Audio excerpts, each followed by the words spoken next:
Hello, it is I, Jeiku. Yes, I have. Of course I did. And for their sacrifices, I expect equivalent exchange. I sacrifice the following anime live-action adaptations.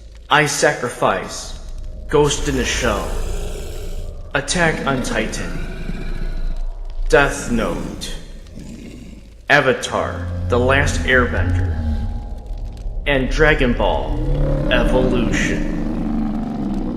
In exchange, I want one, just one, high-quality production of a live-action adaptation of Fullmetal Alchemist. Do we have a deal? Her father's the skip.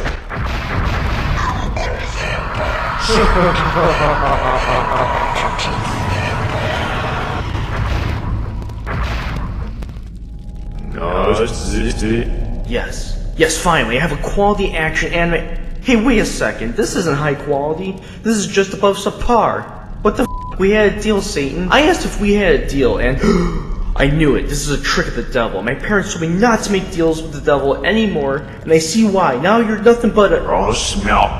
What? You're sorry. What do you— No, you did. Beyond your power? Beyond your power?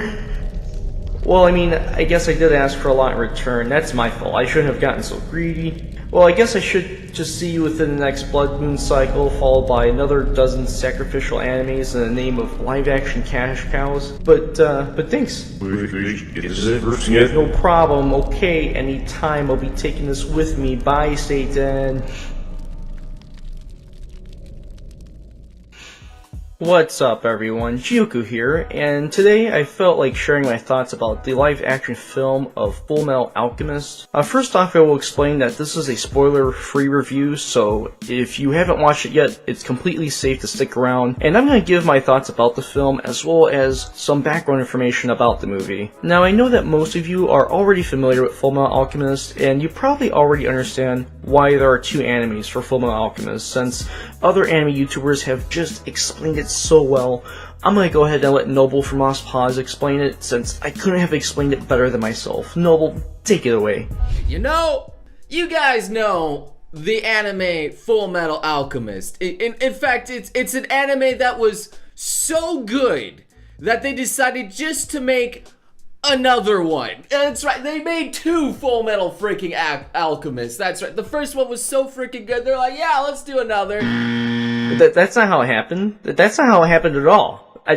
Well, gee, thanks, Noble. Now I gotta explain. Hiromu Arakawa, the woman who is the writer and illustrator of Fullmetal Alchemist, had her first publication of Fullmetal Alchemist on July 12th, 2001. Hiromu Arakawa took longer than expected to finish her story because she wanted to write more chapters to develop her characters, so she didn't conclude the manga until June 2010. Other anime productions that have ran into this very problem usually would create filler episodes, which are usually bad because they typically don't feel consistent with the rest of the show, but they do this to keep the show going until the manga catches up and they get back on track. So what happened instead is that Hiromu Arakawa allowed Bones, the anime production company, to work independently from her, and she requested original content to be made, including an original ending to be made for the animated series, which actually came out great, and I'm thankful that they agreed to take that route because adding directionless filler episodes would have probably only served in being detrimental to the series.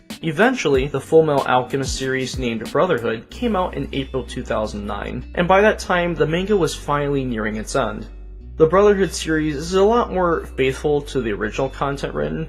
That's why the first half of Brotherhood is exactly the same as the original anime up till the halfway mark, where it continues on track of the source material. And blah blah blah. Okay, how was the movie, Jeiku? Well, hold on, I'm getting there. First, I just want to say that this live-action adaptation is different than a lot of other recent ones, and I have a strong feeling that there was actual compassion when creating this live-action movie, because seemingly the biggest players in this project were all Fullmetal Alchemist fans to begin with. The director's a fan, the main actor's a fan, the supporting cast are apparently fans as well, and that's very important because that means they actually want to create a quality film, they aren't lacking compassion and producing a film just for the sake of making money. They are going to try to respect the source material, and they're going to try to do it justice. The director, Fumiko Sarai, when asked what it was like to talk to the main actor who's also a passionate Fullmetal Alchemist fan, he had this to say: "It was passionate." Laughs out loud. In that conversation, I felt Yadama-kun's passion and masculinity. I knew of his acting, but I did not know the real Yadama-kun. Is he cool and distant? When I talked to him, the word man came to mind. And, sorry, this has nothing to do with anything. I just thought it'd be funny to quote the director in a sexual tone. This is a real interview, by the way, and this is the actual text, so it's not just me reading that, right? Originally, I was just going to quote the director to prove that he was also a fan, but I realized that wasn't fun or enlightening and also redundant. Okay, so moving on to the storyline for the Fullmetal Alchemist movie, I do want to say that although the timing of events are out of order, a lot of memorable moments are still present, even if they aren't the full experience as we enjoyed them before. It appears that a lot of events are combined, especially at the very beginning for the sake of expedient exposition, and that actually brings me to another topic regarding the storyline development. When it comes to live-action adaptations, I'm just going to explain this from the perspective of an observant fan. You can with the storyline as long as the most important key aspects are still in play. But once you mess with the characters, it doesn't matter how much the storyline respects the original source material. It doesn't matter if your alterations to the storyline are done flawlessly. Once the characters are no longer themselves, the viewers aren't going to care about the new character's journey since they are no longer the people they know and love. Let's take Light Yagami from Death Note, for example. He's cool, calm, collected. When confronted by the Shinigami, Ryuk, Light is first shocked, but he quickly regains his wits. Now let's see how Light's reaction differs in the live-action adaptation.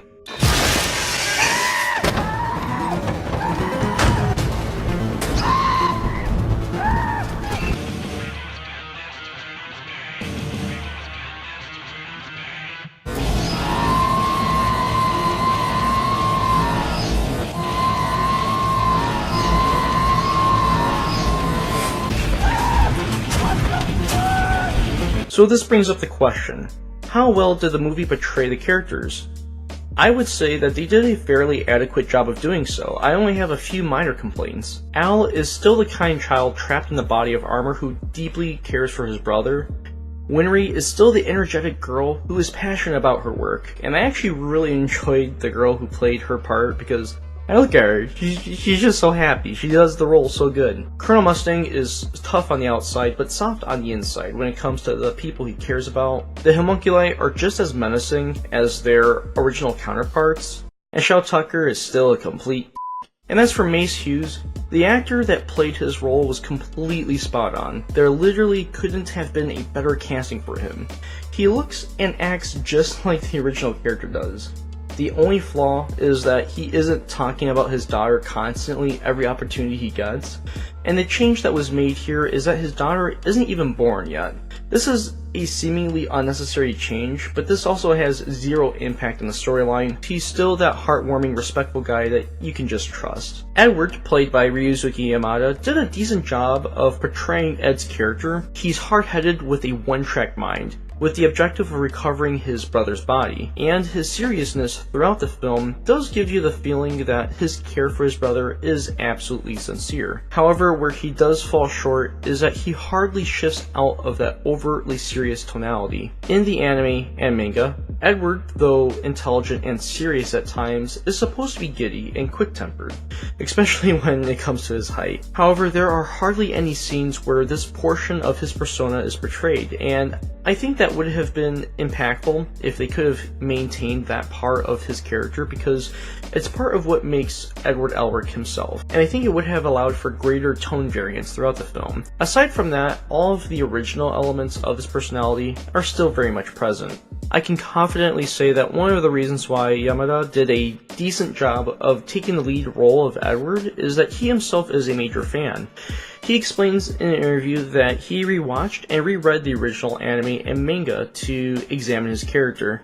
However, he did also mention that he had to take Edward's role not as the anime version or the manga version, but his own version, since it's him as the actor playing him, and because of that, some originality was just going to happen out of inevitability. I found an interview that was written and translated with Hiromu Arakawa, and in it she explains that she read over the movie script and made no changes. She felt that the work of creating a movie was left best to the specialist, as she explains. Although I respectfully disagree, I think the original creators of a series are the best people to consult before making a change, considering how many painful adaptations we had to put up with in the past. But I digress, considering the result of this adaptation was done fairly well. Going a bit further on this topic, I just found Awakawa's take on making changes to a series pretty interesting. For a specific example, she speaks about a change to a character's physical feature. Winry in the FMA movie is a brunette instead of a blonde, as she is in the source material. I'm going to quote Awakawa's reaction. She said, "I'm the type that do not care about how the character looks visually, as long as the essence of the character is expressed. So when I first saw Winry, who is originally blonde, I asked myself, does Winry have to be blonde? Actually, when Winry's blonde hair became brunette, it matched the background color in the train scene. It looked like it fit right in. If a character stands up to the original, in the live-action adaptation, I think that is perfectly fine, even if there are changes from the original. I agree with this perspective for the most part. Considering not everything always transfers well over into a live-action medium, I do think the hair color in this specific scenario was somewhat of a needless change. I do want the characters to mostly represent physically their source material counterparts, but at the same time, I do understand sometimes some of these changes are necessary. For example, Ryosuke Yamada also played a major role in the Assassination Classroom live-action film. And yeah, don't worry, I didn't know one of those existed either until I researched it. And in the original source material, he has blue hair. In the live action, he has this dark red hair. And for the sake of what's visually appealing, this is a change I would deem necessary. I mean, let's just take this red hair and change it blue. Yeah, it just doesn't look right with everything else. Maintaining his blue hair could be possible, but if you do that, then you're going to have to change the visual aesthetics of the entirety of the rest of the film in order to stay consistent. Speaking of visual aesthetics, I do want to mention the CGI in this movie. I know that a lot of people, like myself, often take great CGI for granted, and that's because Hollywood has kind of spoiled us with amazing CGI productions in the past. So although a lot of us may take Al's CGI armor suit for granted, I marvel at how well they made the armor look considering it was 100% CGI animated, which is kind of incredible when you stop and realize how fluid Al looks when he moves around, and the light reflecting off his armor is also a really nice touch. I literally kind of forgot it was all CGI, not just partially. Even the details of the battle damage on the armor looked pretty freaking amazing. But I do have a few things to mention regarding the subject. To my understanding, it appears that a lot of the movie's budget was spent on CGI scenes, and as well and great as it is, it's somewhat unnecessary. And while the CGI shines with the scenes with Al in it, there are a lot of places where it just looks kind of ugly, and sometimes just straight up silly. I'm trying not to spoil too much, but look here, look how, silly the CGI looks here. And speaking of silly, as much as I think Al's armor looks amazing, I don't see why they couldn't have just used a real suit of armor. Perhaps they could have just used CGI during the battle sequences with Al. I just think it's kind of a waste of a financial resource to spend so much on a CGI suit when a real one could have cost far less to make, and it would have looked better since you can't get any better than real. And I mean, just for reference, look at Lord of the Rings, for example. Body armor and swords were actually forged for those films. That's why some of those scenes will never become outdated, because some parts are already real. There could have been good reasons for Al to be completely CGI.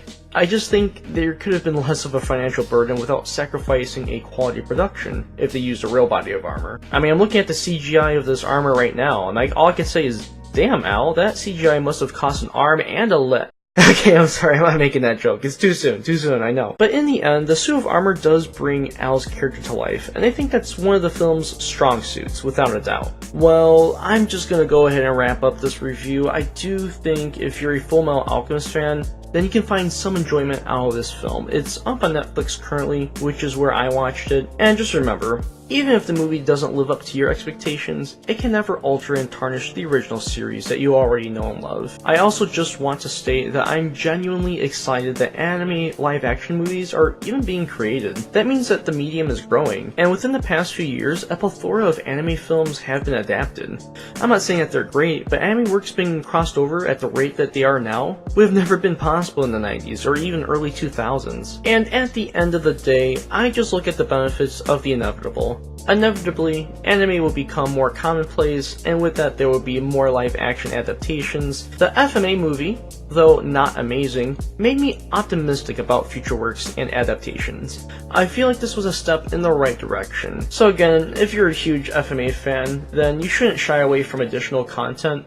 Though it may not capture your heart as much as the original anime and manga did, it will still be an enjoyable experience to watch some new scenes of some of your favorite characters. Unless of course you're me, and your favorite character is the FMA character that died.